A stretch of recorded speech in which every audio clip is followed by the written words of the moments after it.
Baik, bismillahirrahmanirrahim. Alhamdulillahirabbil alamin. Wassalatu wassalamu ala nabiyyina Muhammadin wa ala alihi wa sahbihi ajma'in. Asyhadu an la ilaha illallah wahdahu la syarikalah wa asyhadu anna Muhammadan abduhu wa rasuluh. Allahumma la ilma lana illa ma 'allamtana innaka antal alimul hakim. Amma ba'd. Ibnu Wasil fi syarh kitab Al-Waraqat lil Imam Al-Haramain Abdul Malik bin Abdullah bin Yusuf rahimahullah al-mutawaffa sanah 74 70 wa 400 min al-hijrah an-nabawiyah. Masih dalam fasal at-ta'arud. Sudah dijelaskan sebelumnya bahwa dalil-dalil yang muta'aridan, yang saling bertentangan, itu enggak lepas dari 4 keadaan. Keadaan yang pertama dua-duanya am, dan keadaan yang kedua dua-duanya khas. Baik. Ini cara menyikapinya, menghadapinya sama ya, baik yang dua-duanya am atau dua-duanya khas. Langkah yang pertama adalah al-jama'. Kalau nggak bisa jama' dan diketahui tarikh, maka ditempuh nasikh wal mansukh. Kalau nggak bisa, maka tawakuf sampai ada murajjihat, sampai ada murajjih yang bisa kita gunakan untuk menguatkan salah satunya. Sekarang yang ketiga, qala rahimahullah, bentuk yang ketiga adalah kalau salah satunya am dan salah satunya khas. Wa in kana ahaduhuma amman wal akharu khassan fa yukhassul 'ammu bil khas. Bentuk yang ketiga adalah kalau ada dua dalil muta'aridan, ya, dua dalil yang bertentangan. Kemudian salah satunya lebih kuat, salah satunya am dan salah satunya khas. Maka di sini telah berlalu pembahasan al-am al-makhsus, ya kan? Maka hadis yang am ditaksis dengan hadis yang khas, atau dalil yang am ditaksis dengan dalil yang khas. Lihat sampai sini. Seperti misalnya firman Allah Subhanahu wa taala, wal mutallaqatu yatarabbasna bi anfusihinna thalathata quru'. Ya, bahwa perempuan yang ditalak itu iddahnya 3 kali masa suci. Ya, 3 kali masa suci. Lafaz umumnya adalah al-mutallaqat, alif lam di sini, atau bentuk jamak, semua perempuan yang ditalak. Tapi kemudian dalam ayat yang lain disebutkan apa? Bahwa perempuan-perempuan yang yang seorang belum berhubungan dengannya dikatakan apa? Fama lakum alaihinna min iddatin ta'tadunaha. Ya.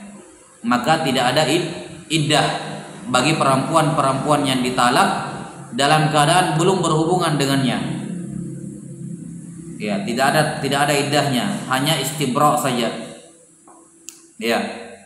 Atau tidak ada iddah padanya, tidak ada iddah padanya. Malakum min iddatin ta'tadunaha, yakni tidak ada iddah sebagaimana apa? Bagi perempuan yang ditalak. Jelas sampai sini ya. Jadi dalil satunya am yang menyebutkan semua perempuan yang ditalak itu 3 kali quru', dan satunya dalil khas bahwa perempuan-perempuan yang atau istri-istri yang dia sudah dinikahi kemudian belum berhubungan dengannya, maka tidak ada iddahnya. Maka dan itu khusus untuk perempuan yang ditalak tanpa berhubungan dengannya. Maka di sini al-am makhsus. Jelas ya? Maka ayat yang umum dibawa kepada ayat yang khusus, dan telah berlalu banyak contoh terkait dengan ini. Wallahu a'lam bissawab. Atau firman Allah Subhanahu wa taala, ya ayyuhalladzina amanu anfiqu min thayyibati ma razaqnakum wa mimma min thayyibati ma kasabtum wa mimma akhrajna lakum minal ardh. Wahai orang-orang beriman, keluarkanlah zakat dari penghasilan kalian yang baik dan yang kami keluarkan dari tanah. Penghasilan banyak, tapi tidak semua penghasilan itu ada zakatnya, dikhususkan perdagangan saja. Ya kan? Maka ayat ini maksus dengan hadis-hadis tentang zakat perdagangan. Laisa fil abdi laisa alal abdi fi abdihi wa farasihi sadaqah. Tidak ada zakat pada kuda dan budak seseorang, kan gitu. Ditaksis. Nah, demikian pula tidak semua yang keluar dari tanah, ini kan umum, semua yang kami keluarkan dari tanah ada zakatnya. Kemudian ditaksis bahwa yang wajib yang keluar dari tanah hanyalah ya pertanian misalnya dengan rinciannya ya, tambang dan seterusnya, Yang harta karun itu pun hanya berlaku untuk emas dan perak, kan begitu, taksis. Nah, ini contohnya sudah berlalu.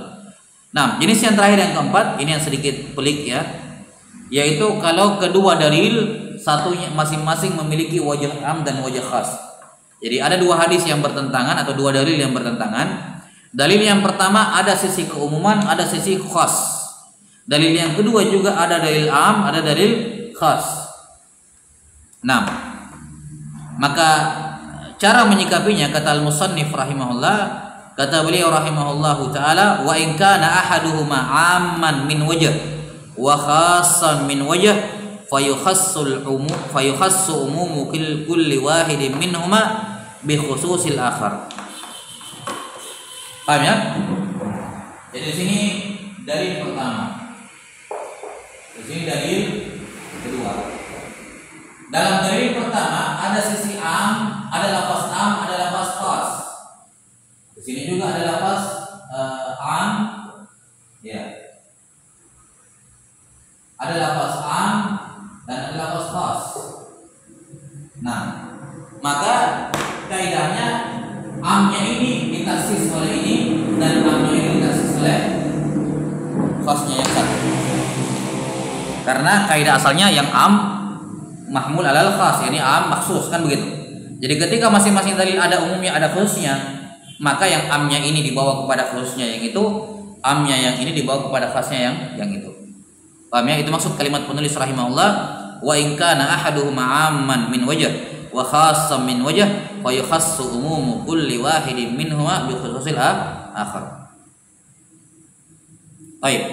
Contoh.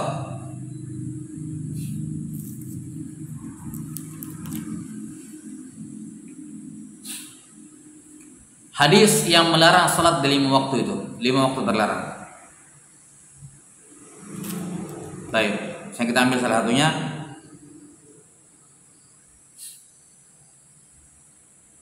La salata ba'dal asri hatta taghruba asy-syams. La salata ba'da subhi hatta tartafi asy-syams. Atau hatta tatlu asy-syams. Tidak ada salat setelah subuh sampai matahari terbit, dan tidak ada salat setelah salat asar sampai matahari tenggelam. Baik.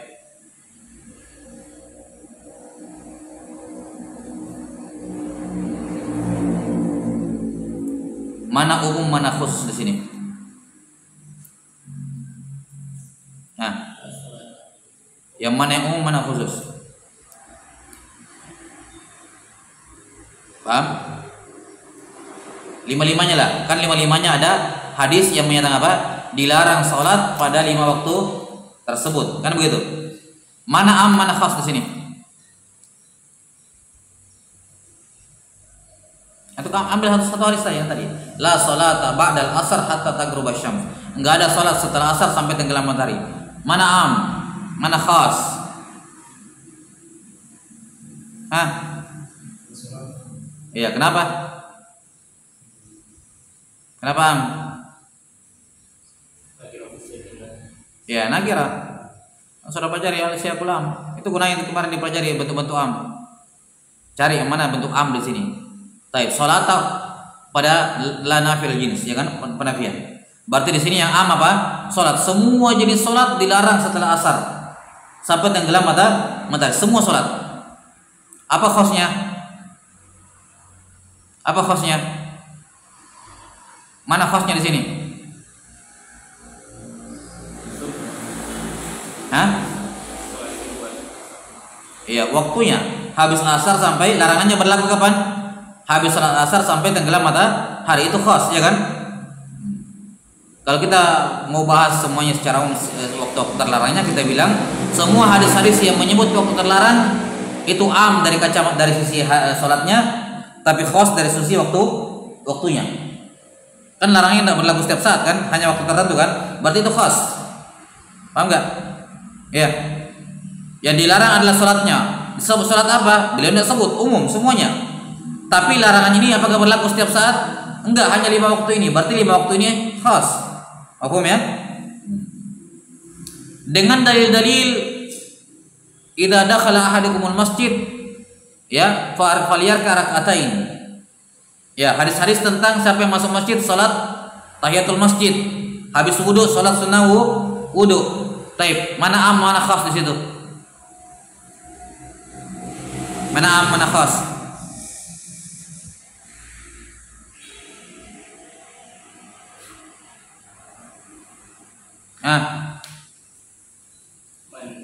Idza dakhala ahadukumul masjid, tapi satu contoh ke hadis ya biar jelas. Idza dakhala ahadukumul masjid fala yajlis hatta yarka rak'atain. Jika seorang masuk masjid, jangan dia duduk sampai sholat 2 rakaat. Mana am di situ?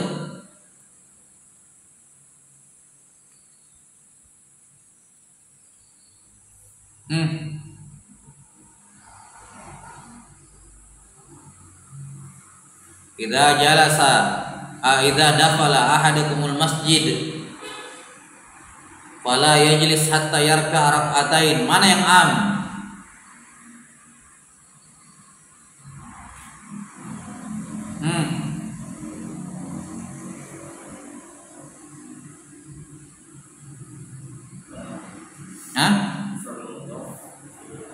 Mana? Yang mana?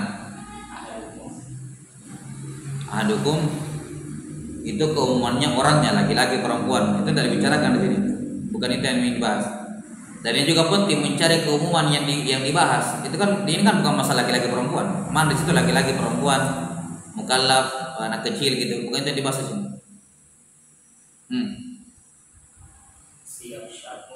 Syarat. Anda sudah belajar nahwu. Syarat itu apa? Berapa umum kan? Syarat. Idza. Syarat itu selalu syarat mengandung makna umum. Makanya dikatakan apa? Di antara mukhassis apa? Di antara mukhassis apa? Takhsis bi takhsis bi apa? Syarat. Berarti yang tersebut sebelum syarat itu datang umum. Kan begitu. Ketika dikatakan ada takhsis bi syarat, berarti sebelum syarat ini datang dia bermakna umum. Nah, apa di sini keumumannya? Kalau masuk masjid, ya kan? Mau masjid kapan saja, mau siang, mau malam, sebelum asar, setelah asar, umum kan? Pokoknya kalau mau masuk masjid, itu keumumannya di situ. Apa khasnya di sini? Khasnya apa?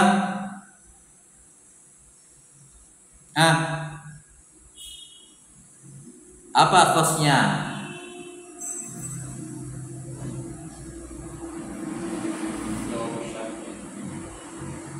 Apa itu? Khasnya adalah ya 2 rakaat tadi. Jelas sampai sini? 2 rakaat tadi. Nah,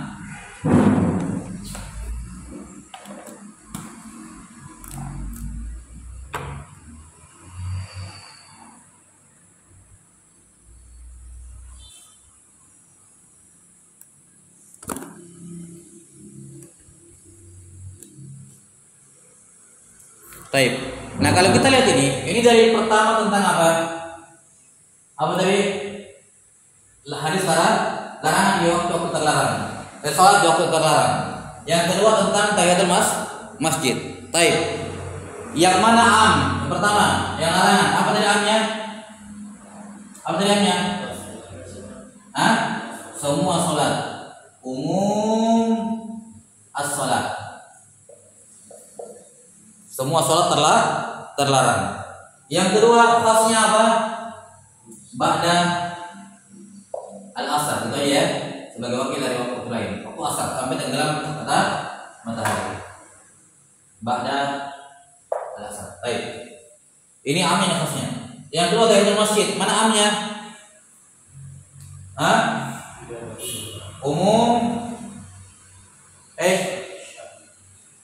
Umum waktu ad-dukhul. Kapan saja masuk, ya kan? Kapan saja masuk masjid umum. Mau siang, mau malam terserah. Pokoknya kalau masuk masjid, salat. Khasnya apa? Tahiyatul masjid. Kan gitu ya? Sudah ya? Nah, maka cara para fuqaha jumhur ulama mengatakan ya sudah. Ini yang am ditaksis oleh tahiyatul masjid dan ini yang am ditaksis oleh, lahirlah kesimpulan bahwa waktu terlarang ya, atau semua sholat dilarang pada 5 waktu itu kecuali tahiyatul masjid dan semacamnya, yaitu sholat-sholat yang punya waktu, yang punya apa? Sebab. Kita sampai sini? Sebab dilarang. Dan terkait dengan waktu waktu pelarangan sholat selain dari tahiyatul masjid, ya, selain dari tahiyatul masjid, maka berlaku padanya apa? Ya, ba'dal asar. Sampai sini? Jadi selain tahiyatul masjid berlaku padanya apa? Waktu larangan tersebut. Karena dia terkait dengan tahiyatul masjid. Berarti selain tahiyatul masjid apa? Masuk dalam kekhasan hukum ini. Paham ya? Di sini ketika dikatakan keumuman masuk masjid, berarti apa? Tahiyatul masjid atau bukan, ya kan? Ya atau tidak? Pokoknya masuk masjid, mau tahiyatul masjid, mau istikharah, mau apalagi salat sunnah mutlak, pokoknya masuk masjid salat. Jelas sampai sini? Walaupun niatnya untuk istikharah, walaupun niatnya salat sunnah mutlak. Tapi ini umum. Tapi kemudian apa?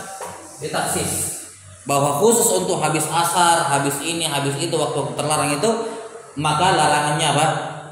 Ya, salat-salat selain tahiyatul masjid tidak boleh. Jadi tahiyatul masjid dan sejenis yang memiliki apa? Yang zawatus sabab. Jelas ya? Maka keumuman as-shalah ditaksis dengan tahiyatul masjid, dan keumuman waktu masuk tentang bolehnya semua jenis salat ditaksis dengan apa? Adanya waktu terlarang. Adanya waktu terlarang. Nah, wallahu a'lam bishawab. Ini contoh.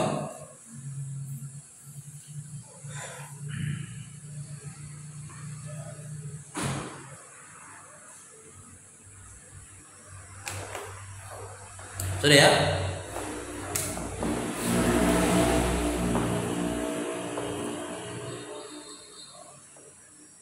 Contoh yang kedua masalah air. Ya, terus ini.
Baik. Contoh yang kedua tentang air. Nabi SAW bersabda, "Idza balaghal ma'u qullataini lam yahmilil khabas." Idza balaghal ma'u qullataini lam yahmilil khabas. Kalau air mencapai 2 kullah maka tidak ternajisi. Kalau air mencapai 2 kullah maka tidak ternajisi. Idza balagal ma'u kullatain lam yahmilil khabas. Baik. Mana am, mana khas di sini dalam kandungan hadis ini? Idza balagal ma'u kullataini lam yahmilil khabas. Mana am, mana khas? Yang am? Hah? Idza balagal ma, itu umum. Ada umum yang lain yang kita mau bahas di sini. Sebentar apa? Airnya, alma. Paham ya? Ini penting. Ini akan dibahas ini harus diperhatikan. Setelah antum mempelajari siagul umum, antum harus bisa menentukan bahwa keumuman ini yang kita bahas sekarang. Karena namanya hadis itu banyak keumuman, kadang berapa keumuman dalam satu lafaz. Jangan salah pilih menentukan ini umum yang kita mau bahas. Kita kan mau bahas air ya. Maka di sini yang cocoknya kita bahas adalah keumuman alma. Dan sampai sini airnya. Idza balagal ma, kalau air itu mencapai 2 kullah maka tidak ternajisi. Dari mana keumumannya di sini? Air. Hah? Iya, maksudnya mencakup apa? Mencakup apa? Kalau tadi kan sholat semua sholat. Ini apa? Keumuman air dari sudut pandang mana?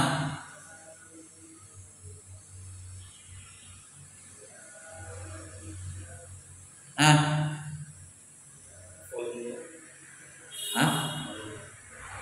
Enggak ada kullatain kok umum. Dia umum dari sudut pandang berubah tidak berubah, berubah tidak berubahnya, mutaghayyiran kana ula. Sementara khasnya dari apa? Ya kullatain, itu kan penegasan. 2 kullah itu kan khas, tidak bisa dimaknai lain. 2 kullah jelas. Walaupun para ulama mengatakan idza balagha mencapai 2 kullah, dari kata mencapai berarti pemahamannya 2 kullah ke atas, kan begitu. Baik. Maka di sini hadis ini am dari sudut pandang airnya berubah atau tidak berubah, tapi hukum ini khas untuk yang 2 kullah atau lebih. Ya kan? Artinya kalau kita mau berpegang kepada hadis ini dengan menurut pandang yang lain dulu ya, bahwa air kapan mencapai 2 kullah maka tidak bisa ternajisi walaupun berubah sifatnya. Kan begitu ya? Kalau kita mau pegang keumumannya, pokoknya air kalau mencapai 2 kullah tidak bisa najis, biar kemasukan najis, biar berubah. Kenapa? Karena alma umum, berubah atau tidak berubah. Pokoknya seperti itu. Baik. Hadis yang kedua, al-ma'u la yunajjisuhu syai' illa ma ghalaba 'ala rihihi wa ta'mihi wa launihi binajasatin tahdatsu fihi. Ini hadis walaupun dhaif, tapi sepakat para ulama akan kandungannya. Bahwa air itu tidak ada yang bisa menajisinya kecuali yang merubah, kecuali kalau sifatnya berubah oleh najis. Maka pada hadis ini keumumannya terletak pada apa? Keumumannya terletak pada airnya.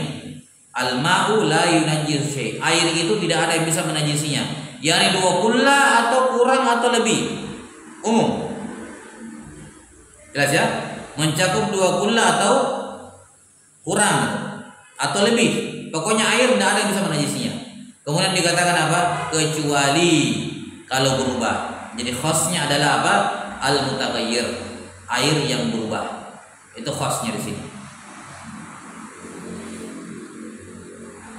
Jelas ya? Karena mustasna itu menunjukkan taksis. Ya kan sudah berlalu kan? Taksis al-muttasil bisisna. Berarti al-mutaghayyir yang berubah ini maksus dari keumuman apa? Ya, apa maksus dalam hadis ini? Terkhusus. Lafaz umumnya adalah semua air 2 kullah atau kurang. Baik. Sekarang kita lihat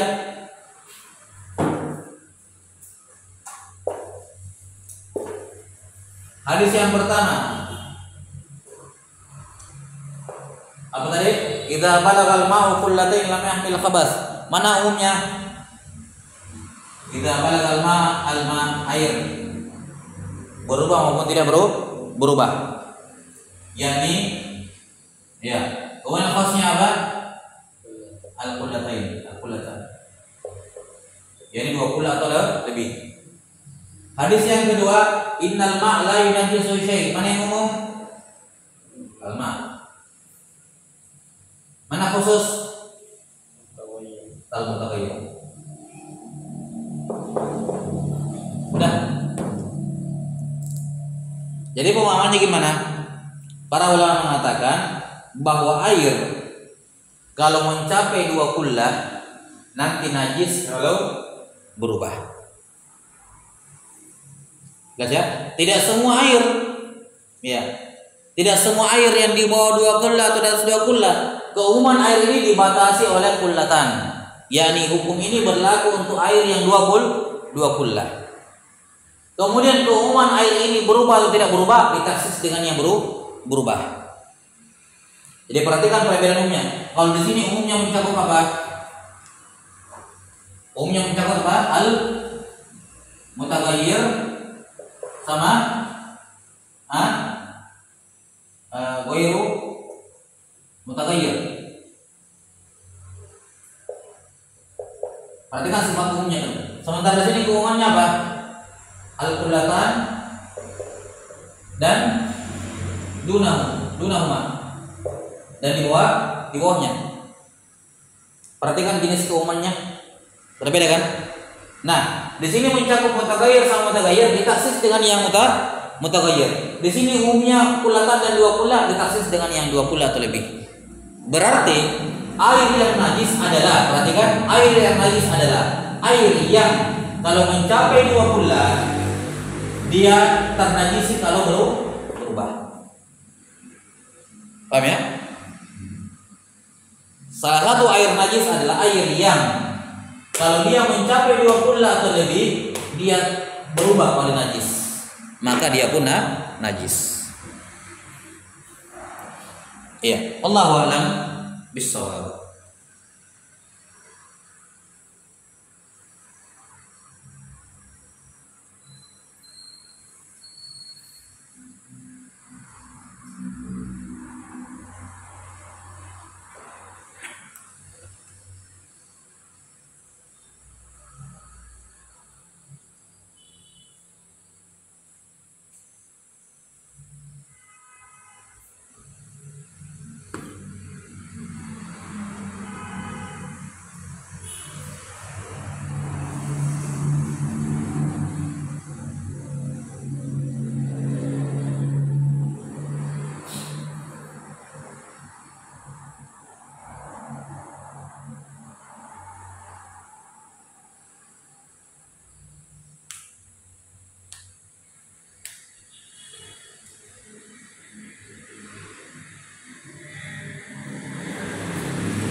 Udah ya?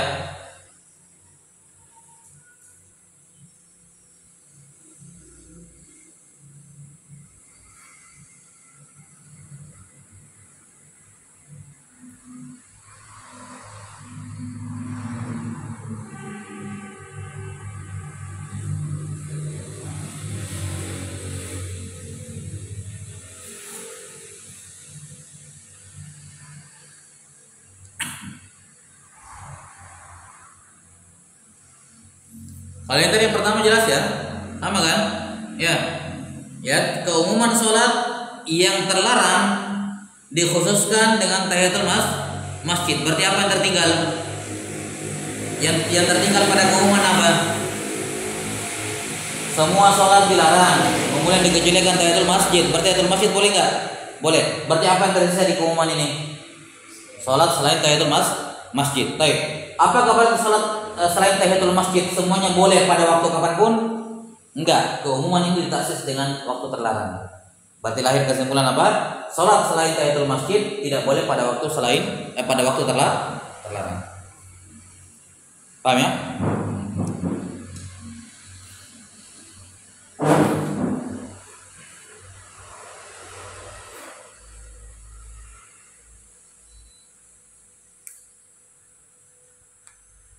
Nah, maka di atas, apakah semua air itu najis? Kalau kemasukan najis, tidak, ditaksis kepada yang mutaghayyir. Ya. Baik. Kemudian apakah semua air itu tidak ternajisi? Ya, tidak ternajisi kalau kemasukan najis dan tidak berubah? Jawabannya enggak. Itu hanya berlaku untuk kullatan saja ke atas. Adapun yang kurang 2 kullah maka dipahami darinya ternajisi. Baik. Tapi itu bahasa 2 kullah dipetik dari dalil lain, yaitu dalil apa? Mafhum, pemahaman. Itu bukan pembahasan kita, fokusnya di sini. Baik. Saya kira selesai 4 jenis ta'arud al-adillah. Sebagai penutup, saya lupa jelaskan kemarin bahwasanya dalil-dalil yang dikatakan muta'aridhan itu hanya berlaku untuk dalil yang dilalahnya zonni. Yang dilalahnya apa? Zonniyah. Bukan pada dalil-dalil yang dilalahnya qat'iyah. Kalau dilalah qat'i kan tidak ada makna lain kecuali itu kan? Nas, enggak ada makna lain kecuali itu. Itu namanya dalil dilalahnya qat'iyah. Nah, dalil-dalil yang bisa kemasukan